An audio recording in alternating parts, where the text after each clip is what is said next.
and the extent of it was far deeper and broader. From now on, the poll tax was intimately linked to Thatcher. 3 years before, she had claimed it as her flagship, and she was forced to carry that legacy. Criticism of the poll tax and increasingly bitter attacks on her leadership now went hand in hand.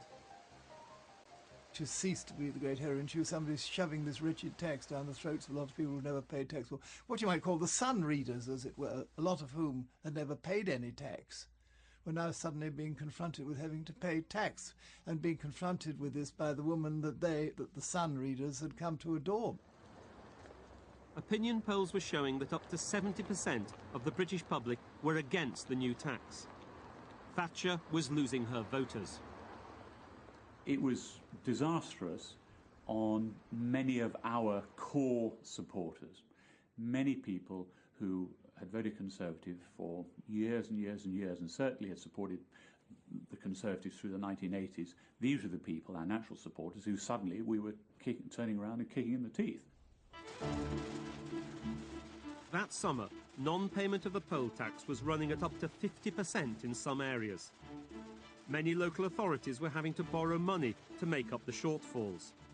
The first court appearances of English non-payers were taking place in the Isle of Wight. 4 months after the launch, 1 person in 5 had not paid up. There was a huge amount of resistance from the public, and that manifested itself in verbal abuse, physical threats, stoning of local authority officers, scratching and painting of practitioners' cars, stoning bailiffs' officers, a huge amount of resistance that they had to deal with.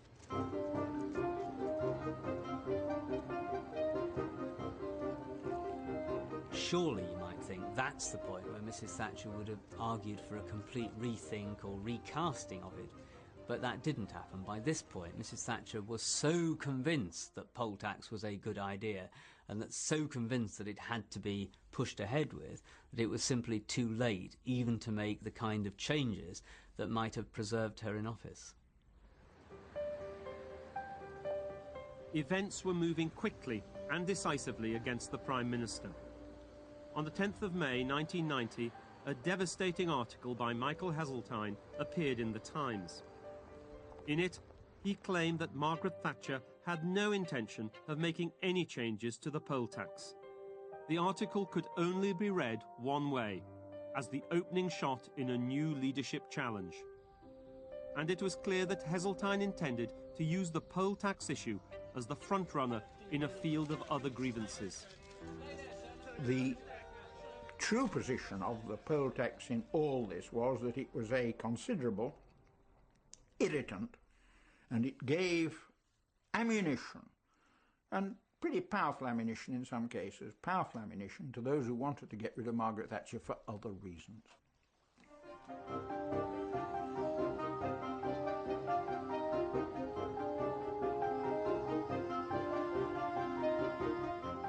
Heseltine's article sparked endless speculation in the press. Would she go or would she stay? But Margaret Thatcher didn't budge. Downing Street was her bunker, and she was just waiting for the shelling to stop. It didn't.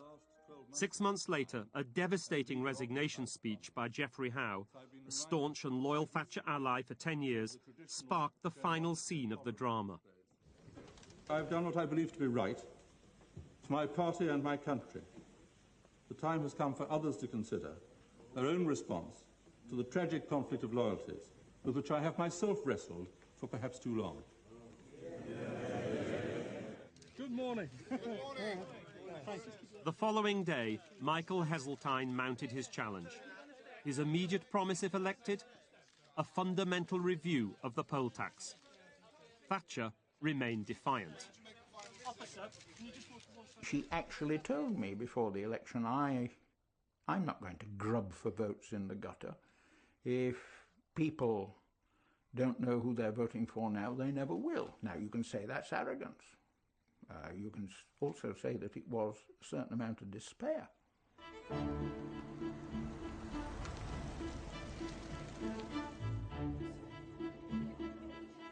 Instead of staying in Westminster to fight her corner, at this crucial moment, Thatcher was attending a summit in Paris to celebrate the end of the Cold War with other world leaders. In London, the rebellion among her backbench MPs was reaching fever pitch.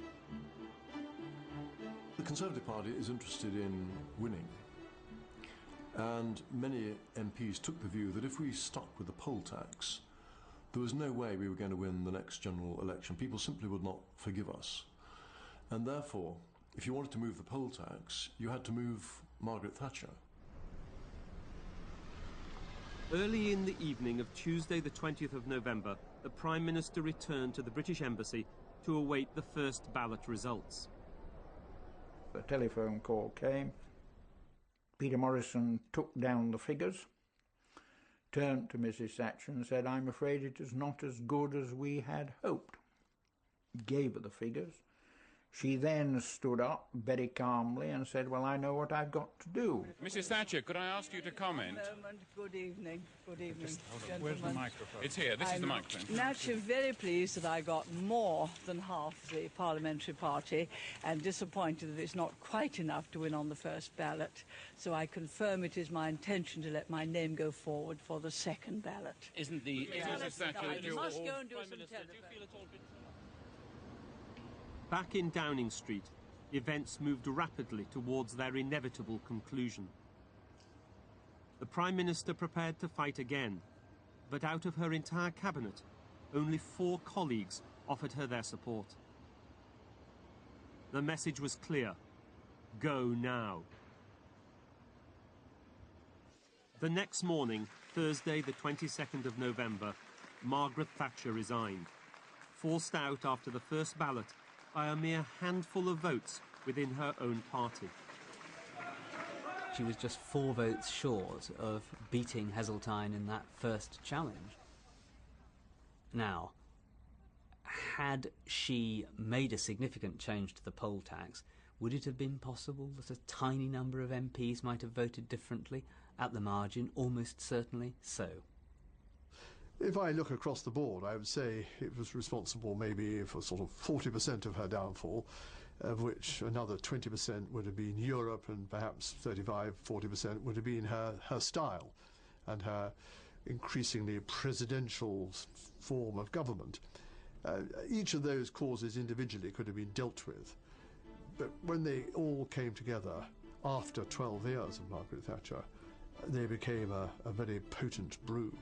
I'm afraid it was eventually the hemlock which she was forced to drink, and it brought her down.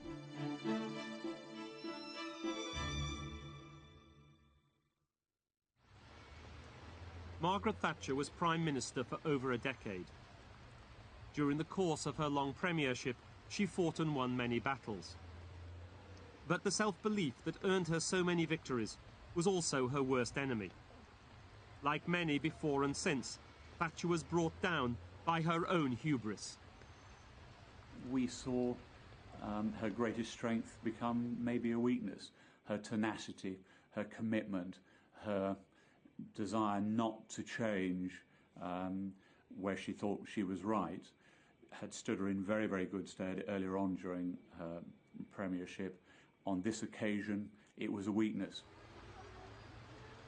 This is what happens when somebody hangs on too long, as it's now widely recognised that Margaret did hang on too long, and you get to the point that you stop listening to the warnings from others. You think you're right. And that's what happened here.